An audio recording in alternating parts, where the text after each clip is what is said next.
In the realm of unspeakable abominations, a forsaken chamber sprawled like a wound, carved into existence. The air, clotted and fetid, clung to the senses with a suffocating intimacy, a miasma of decay and damp earth that reeked of finality. This was not merely a place, it was a state of being, a purgatory stitched from anguish and gore. A malign red luminescence bled from unseen crevices in the walls, casting a wavering, hellish pallor that stretched and distorted every surface. The glow seemed to seethe with life, as if it too were complicit in the atrocities within. At the center of this vile sanctum, twin figures toiled with ghastly purpose. Draped in aprons so sodden with blood, they glistened like the hides of flayed beasts. These skeletal artisans stood hunched over their grim altar, a slab of stone slick with viscera and shadow. Their eyes, those fathomless wells of despair, were twin abysses that bore no light, no mercy, only a predatory hunger that radiated malice. Beneath their bony fingers, a broken form lay sprawled in unspeakable submission, a figure stripped of flesh and dignity, reduced to sinew, bone, and the agony of its unraveling. Their hands moved with a grotesque precision, every cut a libation to some unseen monstrosity. Sinews were teased from the shattered body as one might draw threads from a loom, but these threads sang with agony, their music a dreadful dirge that reverberated against the chamber's damp walls. Each motion was deliberate, meticulous, yet filled with a maddening elegance. These surgeons of torment were no mere butchers. They were curators of the obscene, crafting suffering with an artistry that defied comprehension. Above them, dangling like grotesque ornaments, hung the forms of infants, an obscene carnival of the innocent.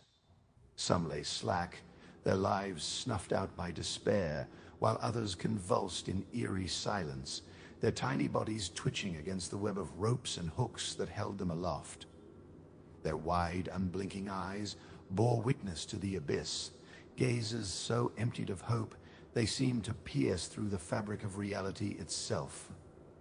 The shadows that swayed with their tortured motions seemed alive, twisting and writhing as though mocking their plight. The figures at the slab wore faces, or remnants thereof, that spoke not of madness, but of something worse: clarity.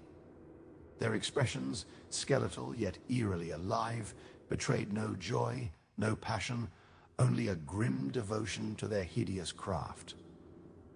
Each motion of their crimson-streaked hands resonated with purpose, a chilling reverence for the act of creation through destruction.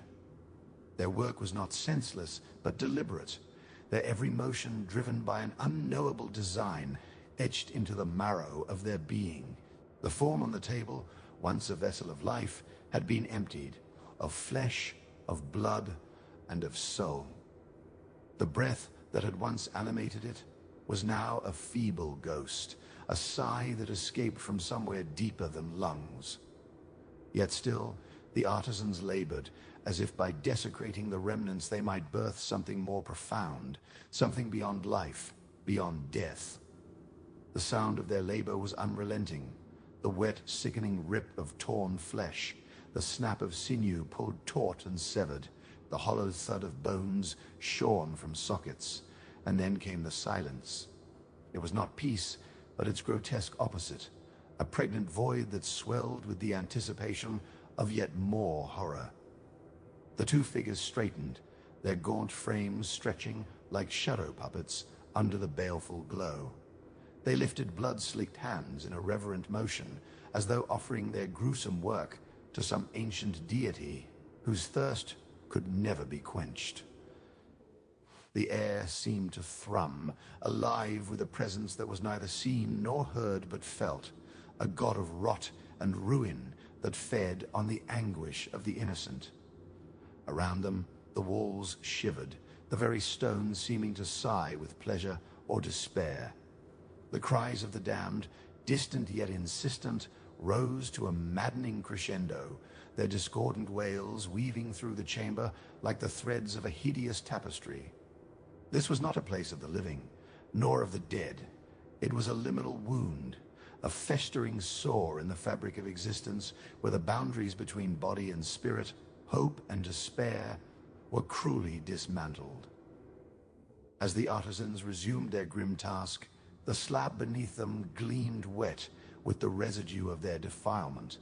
Their movements were now almost jubilant, a sinister rhythm driving their labors forward.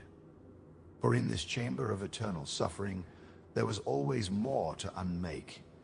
The hooks swayed, the infants quivered, and the blood-red light seemed to burn brighter, as if to bear witness to the infinite cruelty that played out beneath its gaze. This was no mortal slaughterhouse, no earthly nightmare. This was a temple to despair, a sanctum of ruin where gods of malice reigned supreme, their altar adorned with the broken remnants of hope. And within this sacred horror, the line between tormentor and tormented blurred until nothing remained but the ceaseless wailing of the forsaken and the cold, unyielding echo of death's embrace.